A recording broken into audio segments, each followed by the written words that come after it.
Aujourd'hui, après la draft 2023 et en attendant l'édition 2024 de l'événement, nous avons décidé de vous présenter les prospects qui jusque-là font le plus de buzz et pourraient tous être draftés très haut en NBA. Ici d'abord on vous présentera nos deux wildcards, avant d'enchaîner par la suite sur le top 5 que vient de publier ESPN dans sa mock, dans l'ordre décroissant, afin de finir cette vidéo par le numéro 1, que nous vous dévoilerons à la fin. Petite parenthèse avant de commencer, sachez qu'aujourd'hui on ne parlera ni de DJ Wagner, prévu top 7 par ESPN dernièrement, ni de Rob Dillingham, qui lui a vu sa cote baisser et serait plutôt prévu pour le deuxième tour. Cependant, si leur profil vous intéresse, nous vous invitons vivement à consulter les vidéos que nous avions faites à leur sujet dernièrement. Mais allez, débutons, et évidemment, notre première wildcard, même si c'est vrai qu'il n'apparaît que dans très peu de top 10, c'est Bronny James, le fils du King. Poste 2 de nature, il vient de s'engager avec la fac du USC, afin de faire une saison en NCAA, avant de faire le grand saut en direction de la Grande Ligue. Parce que oui, tout semble indiquer aujourd'hui que Bronny ne passera qu'une seule saison à la fac, avant peut-être de porter le même maillot que son père. Bon, d'ailleurs, si on écoute ce dernier, le fiston est déjà meilleur que tout un paquet de joueurs déjà dans la Grande Ligue, mais là-dessus, difficile de le rejoindre. Du haut de son mètre 91, même s'il possède de réelles qualités, l'arrière pourrait avoir besoin de quelques années encore avant d'arriver jusqu'au dernier stade de son développement. Ce qui marque avant tout chez lui, c'est sa défense, due à une bonne science du jeu et d'excellentes qualités athlétiques. Son mental semble bon aussi, et dans le hustle, Bronny n'aura que rarement tendance à s'économiser, c'est appréciable. Son physique lui permet également de partir en contre-attaque et de finir avec des tomards assez remarquables.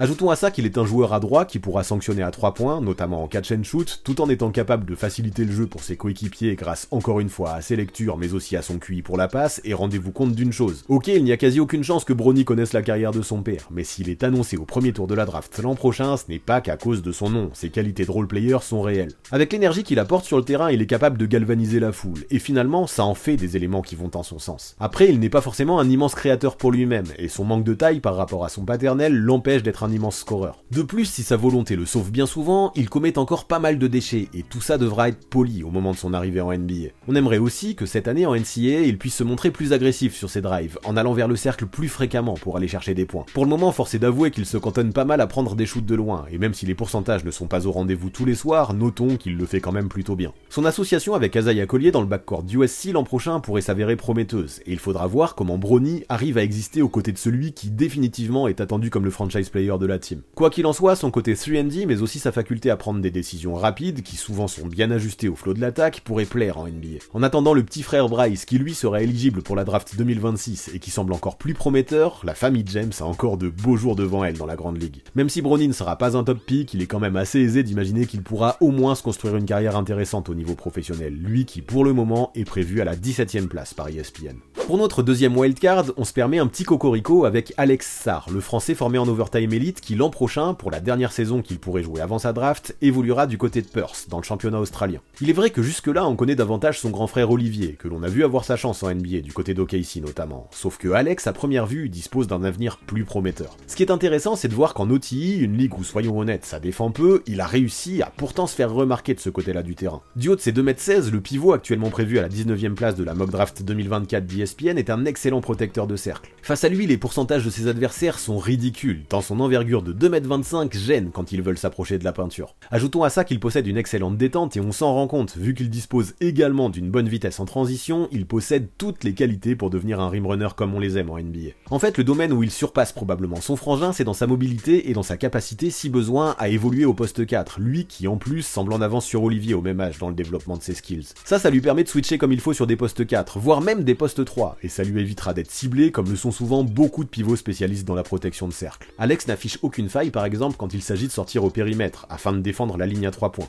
Bon, en attaque par contre il faut le dire, davantage de choses sont à construire, et pour le moment on le trouve surtout sur des phases de transition, ou sur des passes lobées. En revanche, dans son jeu en face-up, avec notamment un petit mid-range qui a semblé se développer de façon intéressante ces dernières années, il sera capable de sanctionner, ce qui lui évite de se cantonner à exister seulement au-dessus du cercle, même s'il le fait très bien. Sur certains flashs aussi, il a montré de bons moves et quelques shoots extérieurs, ça reste brut mais c'est encourageant. Maintenant, son développement passera probablement par un gain d'épaisseur, de force et de muscles, lui qui mine de rien possède un physique assez fin encore, même si sa carrure est intéressante. Le rôle qu'il a pu avoir sur les 2 dernières campagnes de l'équipe de France jeune a été notable aussi, Alex s'affichant comme l'un des cadres de l'équipe médaillée d'argent à la Coupe du Monde du 19 terminée récemment. Avec sa fluidité, certains pensent qu'il pourrait à terme présenter ce profil de licorne avec sa grande taille et sa capacité à bien bouger. Il devra confirmer ça l'an prochain en NBL, un championnat très physique, afin d'espérer voir sa cote grimper avant la draft. Enchaînons désormais comparer avec celui qui est prévu avec le pick 5 par ESPN, Justin Edwards, qui l'an prochain portera le maillot de Kentucky en NCAA. L'ailier de 2m01 aura déjà plus de 20 ans au moment de sa draft, vu que lui est un 2003, même s'il est né en décembre. C'est lors du circuit EYBL en 2022 qu'Edwards s'est principalement fait remarquer, en s'affichant définitivement comme l'un des meilleurs joueurs de la compétition, lui qui a tourné à plus de 19 points par match, avec un phénoménal 55% de réussite à 3 points. Avec lui, pas de pari réellement sur le potentiel, l'équipe NBA qu'il draftera saura exactement à quoi s'attendre. Un attaquant physique, adroit et athlétique, qui tous les soirs jouera de façon hyper agressive. Surtout que de l'autre côté du terrain, c'est la même. Avec son physique et sa dureté, il est littéralement capable d'éteindre son vis-à-vis et d'enchaîner les contres et les interceptions grâce à ses mains toujours actives. De toute façon, regardez son palmarès. Dans toutes les compétitions auxquelles il participe, il termine avec des récompenses individuelles, en étant régulièrement élu dans le meilleur 5 ou en remportant des awards défensifs. Ajoutons à ça qu'il vient d'être élu Mr. Pennsylvania Basketball et ça en fait des distinctions pour Justin Edwards. Issu de Philadelphie, il semble posséder toutes les qualités pour devenir le meilleur joueur de sa classe de draft, mais ce qui l'empêchera probablement d'être sélectionné avec le first pick, c'est son âge. Ouais, aujourd'hui des doutes existent quant à son potentiel. Ne va-t-il pas stagner désormais, après le développement plutôt précoce qu'il a connu? Et puis ses performances impressionnantes sur le terrain, ne sont-elles pas surtout dues au fait que constamment il affrontait des joueurs plus jeunes? Aujourd'hui c'est impossible d'avoir une réponse claire quant à ces interrogations, mais sa saison à Kentucky pourrait permettre de gommer certains doutes. De plus, il faut noter que jusque-là on l'a surtout vu jouer pour lui-même, et ses qualités de playmaker posent question. Quoi qu'il en soit, pour le moment, que ce soit en termes de physique ou de qualité basket des deux côtés du terrain, que ce soit dans la création pour lui ou pour ce qui est de la défense sur l'homme, l'ailier semble d'ores et déjà NBA ready. Sa panoplie offensive est déjà immense et sa capacité à scorer aux 3 niveaux ou à jouer avec ou sans la balle pourrait plaire à beaucoup de GM. Swindle est excellent pour un ailier et il sait l'utiliser avec beaucoup de justesse pour accéder au cercle ou créer la séparation. Et puis même s'il n'est pas hyper athlétique, il compense avec une super musculature qui lui permet aisément de résister au contact. Ne vous fiez pas à son apparence filiforme, le gaucher est un joueur très dur qui ne semble avoir peur de rien, ni de personne. Son explosivité et sa vitesse d'exécution ne sont pas loin d'être démentes également, et si son physique continue à se développer, ses facultés pourraient elles aussi rapidement passer au niveau supérieur. Ajoutons à ça que derrière lui, il traîne la réputation d'un bosseur acharné qui constamment travaillera sur son jeu et finalement ça permet de donner quelques feux verts quant à la carrière qu'Edwards pourrait se créer dans la grande ligue. Prévu à la 4ème place de la dernière mock d'ESPN 2024, parlons maintenant d'Isaiah Collier, qui lui, on l'a dit plus tôt, partagera l'an prochain le maillot d'USC avec Bronny James. On l'a dit, lui là-bas au poste de meneur, il sera attendu comme la star de la fac, et s'il répond aux attentes, on pourrait être amené à pas mal parler de lui dans les prochains mois. Doté d'un gros talent dans le playmaking, Collier est pour pas mal de scouts le meilleur facilitateur de sa QV, et clairement, le meneur semble d'ores et déjà capable d'apporter sa patte dans pas mal d'attaques grâce à sa gestion du jeu et des tempos.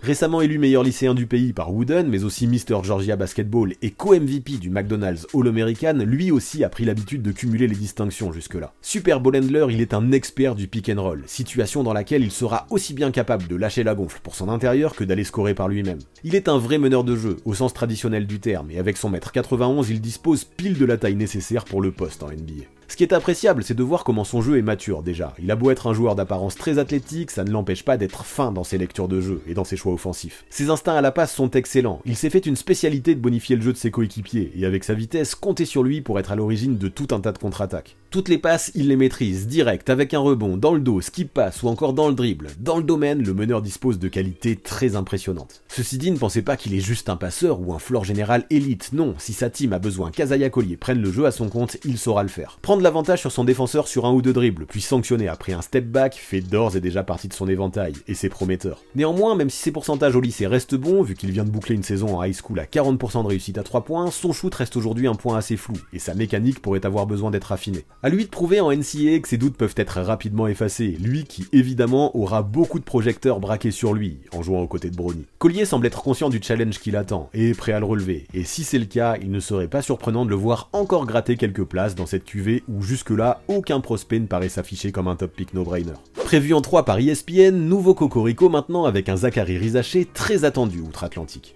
Après avoir effectué sa formation à Lasvel, devenant pour l'occasion le plus jeune français de l'histoire à obtenir une place de titulaire en Euroleague, le fils de Stéphane, que les anciens connaissent parfaitement, a décidé de signer pour la saison prochaine à la JL Bourg, équipe dans laquelle à seulement 18 ans, il pourrait déjà se voir confier pas mal de responsabilités. Professionnel depuis 3 ans maintenant, il disposera d'un temps d'avance sur la plupart de ses concurrents en termes d'expérience, et ça évidemment ça plaît aux scouts de la Grande Ligue. Joueur majeur de l'équipe de France U17 en 2022 lors de la Coupe du Monde, lors de laquelle il a tourné à près de 15 dévals, il a enchaîné cette saison avec la Coupe du Monde U19. Dans celle-ci, il a moins moins joué avec à peine 18 minutes en moyenne par rencontre, mais ce que l'on retiendra, c'est qu'il a mis ses tirs avec de bons pourcentages, et qu'il a défendu très fort. Ceci dit, il a été assez timide offensivement, et mentalement, on aurait pu attendre qu'il s'affiche plus en leader. S'il ne mûrit pas dans cet aspect, et n'est pas plus agressif en attaque, sa cote pourrait bien baisser d'ici la draft. Parce que ouais, du coup, Zach Rizaché, si vous ne le connaissez pas encore, sachez que sa principale qualité, c'est d'être un shooter hyper pur. Sa mécanique n'est pas loin d'être parfaite, elle est super fluide, et en catch and shoot, il peut représenter un vrai danger, lui qui a tourné à près de 39% derrière la ligne cette saison en Euroleague avec l'Asvel. Bien sûr, à seulement 18 ans, on attendra de lui qu'il gagne en régularité dans le secteur, lui qui n'a pas connu forcément la même réussite du parking en Betclic Elite. Mais ça viendra a priori, toutes les bases sont là. Et puis surtout, ne pensez pas qu'il n'est qu'un shooter unidimensionnel. Si c'était le cas, il ne serait pas prévu si haut. Rizaché est un joueur très polyvalent. Offensivement, il dispose d'un très bon handle pour son poste d'ailier, pour sa taille de 2m03 et pour son âge. Quand il s'agit de se créer de l'espace pour prendre un tir en ISO, sur certains flashs, il excellera. De plus, son sens du jeu semble déjà bien plus développé que pour la plupart des prospects de sa génération, et avec ses instincts de passeur, il connaît déjà tout un tas de combines efficaces pour manipuler les défenses. Son manque d'explosivité pourrait faire peur à certains, mais finalement il compense bien cet aspect avec ses lectures, lui qui propose régulièrement des cuts bien sentis, qui lui permettent de finir au cercle grâce à un excellent toucher. Ajoutons en plus de ça que cette fluidité se ressent également très bien en défense, où sa vitesse latérale et ses appuis lui permettent de faire preuve d'une efficacité très intéressante dans le domaine, et vous comprendrez pourquoi pour beaucoup il est considéré comme le meilleur prospect international de cette classe de draft, dont en plus il sera l'un des plus jeunes. Si jusque-là dans cet effectif de l'Asvel très profond, il était difficile pour lui d'obtenir beaucoup de minutes et de performer statistiquement, l'opportunité qu'il aura à Bourg l'an prochain pourrait lui permettre de poursuivre un développement déjà super prometteur. Cette campagne pourrait donc amplement servir de révélateur pour Zachary Rizaché afin d'avoir une idée plus précise du pic avec lequel il sera choisi l'an prochain. Ce qui est sûr en attendant, c'est que le bagage et l'expérience dont il dispose, mais aussi l'avance et les qualités qu'il affiche sur le terrain lui permettent déjà d'être prévu très très haut lors de la prochaine draft. Pour le pic numéro 2 maintenant, ESPN nous prévoit dans sa mock la plus récente Matas Buzelis, qui l'an prochain portera les couleurs de la In-Night Team, en G-League. Ouais, bien qu'il était considéré comme une recrue 5 étoiles, et qu'il ait reçu des offres de tous les plus gros programmes universitaires, comme Duke ou Kentucky par exemple, c'est bien cette voie-là que l'ailier fort de 2m11 a décidé de suivre. Né à Chicago de parents lituaniens tous les deux anciens pros dans le basket, le joueur, au vu de ses qualités et de ses mensurations, fait partie de ces prospects qui intriguent les scouts, en raison du potentiel complètement dément qu'il semble détenir. Comme le veut la tendance actuelle, le prospect cumule à la fois une taille impressionnante et des qualités de shoot, de dribble et de création que pas mal d'arrières de sa génération peuvent lui envier. Il affiche une excellente coordination et un très bon handle pour ses 2m11, tandis que ses qualités à la passe et sa vision de jeu sont également bien supérieures à celles dont disposent traditionnellement les joueurs de sa taille. Sa mécanique par exemple est déjà très bien huilée, et en tant que stretch, il apparaît clairement qu'il pourra mettre dedans avec pas mal de réussite au plus haut niveau. Si au lycée il a surtout été utilisé en tant que ball handler, il a quand même pu montrer ces derniers mois qu'il pouvait aussi exister sans la gonfle, et performer dans un rôle de floor spacer, c'est enthousiasmant. Maintenant soyons honnêtes, il existe de nombreux doutes le concernant, et pour le moment l'ailier est un joueur très brut, un projet pour lequel beaucoup de choses encore sont à construire. Le joueur devra prendre quelques kilos d'ici sa draft, et malgré sa taille, son envergure de 2m10 n'est pas immense, ce qui soulève des inquiétudes concernant l'impact défensif qu'il sera capable d'avoir. Maintenant, avec le potentiel offensif dont il dispose, on comprend aisément pourquoi de nombreux scouts s'intéressent de près à son profil, mais il faut quand même être conscient d'une chose. S'il confirme en G-League, le first pick pourrait lui être promis, même si lui est un 2004 et est donc plus âgé que pas mal de ses concurrents. Cependant, si à ce niveau où le jeu est plus physique et plus agressif, il ne se montre pas à son aise, il pourrait également très rapidement sortir du top 5. Ses performances avec la In-Night Team seront donc suivies de très près, et sa saison pourrait nous apprendre beaucoup de choses quant à l'avenir que Matas Buzelis pourrait s'offrir en NBA.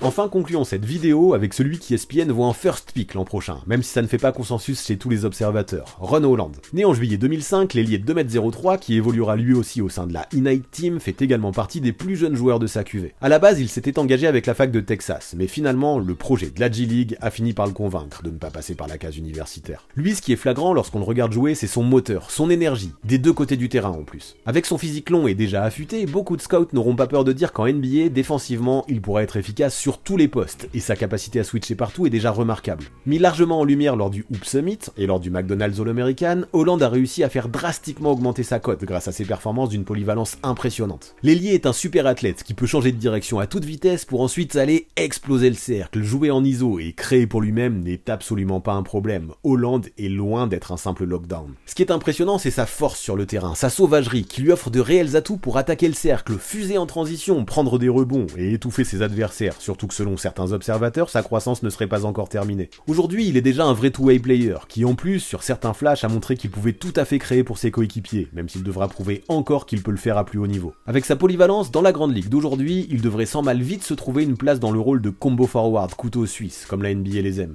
Son principal axe de progression se situe au niveau du shoot, mais il ne part pas de zéro, les bases sont S'il arrive à montrer l'an prochain en G-League qu'il peut en plus sanctionner de loin avec confiance et régularité, il ne serait pas pas étonnant en effet de le voir choisi avec le first pick. En termes d'outils physiques, de polyvalence, de longueur, d'énergie et de qualité athlétique, peu peuvent rivaliser avec lui aujourd'hui dans sa classe de draft. Si son niveau plancher semble déjà intéressant, son potentiel en revanche pourrait lui être littéralement dément si en G-League il prouve qu'il peut agir en joueur mature et discipliné. Déjà médaillé d'or 2 fois avec les équipes jeunes de Team USA, l'ailier sait ce que c'est de gagner, vu qu'avec son lycée de Duncanville, il a également remporté 3 fois le titre de l'État du Texas. S'il progresse sur son shoot et sur son playmaking, il pourrait devenir un véritable monstre, et déjà tout un paquet de scouts NBA bave en observant son profil. Voyons donc maintenant s'il peut confirmer toutes ces bonnes choses sous le maillot de la Ignite Team, mais en attendant, on arrive amplement à comprendre pourquoi ESPN l'imagine sélectionné avec le first pick dans un an. Mais du coup, vous, parmi tous ces prospects, quel est celui auquel vous croyez le plus? Donnez-nous son nom en commentaire, ne vous privez pas. Avant de partir, abonnez-vous à la chaîne de Basket Info, mais aussi à celle du 6ème homme pour avoir 2 visions complémentaires de la NBA. Les dernières vidéos mises en ligne apparaissent sous vos yeux.